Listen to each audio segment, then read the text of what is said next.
बिस्मिल्लाहिर्रहमानिर्रहीम। अस्सलाम वालेकुम स्टूडेंट्स, कैसे हैं? उम्मीद है खैरियत से होंगे। आज के इस लेक्चर में एरो फंक्शन को हम स्टार्ट करने लगे हैं। एरो फंक्शन जो है ना, ये फंक्शन और एरो फंक्शन ये सेम एक बैकबोन है किसी भी प्रोग्रामिंग में। ख़ासतौर पर जावास्क्रिप्ट में फंक्शन जो है ना, ये तरह की प्रोग्रामिंग में बैकबोन का किरदार अदा करती है। तो इसको आपने हर सूरत जो है, इसकी तमाम जो पॉसिबिलिटीज़ होती हैं या सिंटैक्स होते हैं, तमाम को अज़बर इसको नोटिफाई करना और रिमाइंड करना है। ठीक है जी। एरो फंक्शंस ये अल्टरनेट होता है आम फंक्शन का। तो अभी हम देखेंगे कि हमने आम फंक्शन जो है सिंपल फंक्शन को एरो फंक्शन में कैसे कंप्लीट तब्दील करते हैं। हम इसके डॉक्यूमेंट को देख लेते हैं, इसकी डेफिनेशन को। An arrow function expression is a compact alternative to the traditional function expression. जो ट्रेडिशनल फंक्शन एक्सप्रेशन होता है उसका अल्टरनेट होता है। ठीक है जी। ट्रेडिशनल फंक्शन क्या है जी?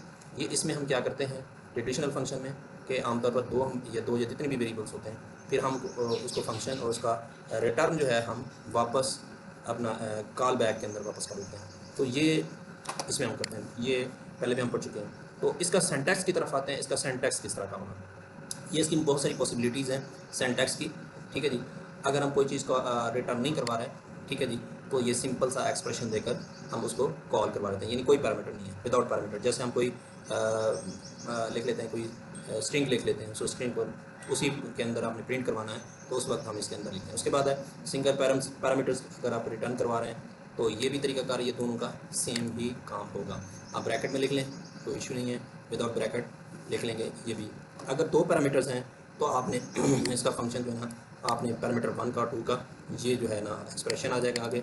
वो एक्सप्रेशन जो आगे हम देखेंगे, अगर वो एक्सप्रेशन अगर सिंगल स्टेटमेंट होती है तो सिंगल में लिख लेंगे, अगर एक से ज़्यादा हो तो फिर हम कर्ली ब्रैकेट के अंदर उसको लिखेंगे। ठीक है जी।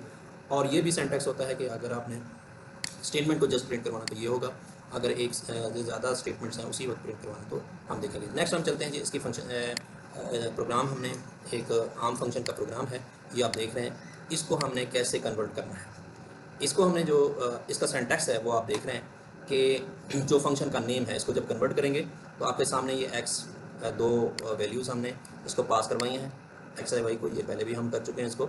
अब इन दोनों को जमा करना है, जब ये रिटर्न आएगा फिर ये आंस के अंदर वैल्यू आ जाएगी, हम इसको रख रहे हैं। जब डायरेक्ट भी हम इसको सम के अंदर इधर ही प्रिंट करवा सकते हैं फंक्शन कॉल करके, लेकिन हमने इसको किसी एक वेरिएबल में रखकर दोबारा से प्रिंट करवा रहे हैं।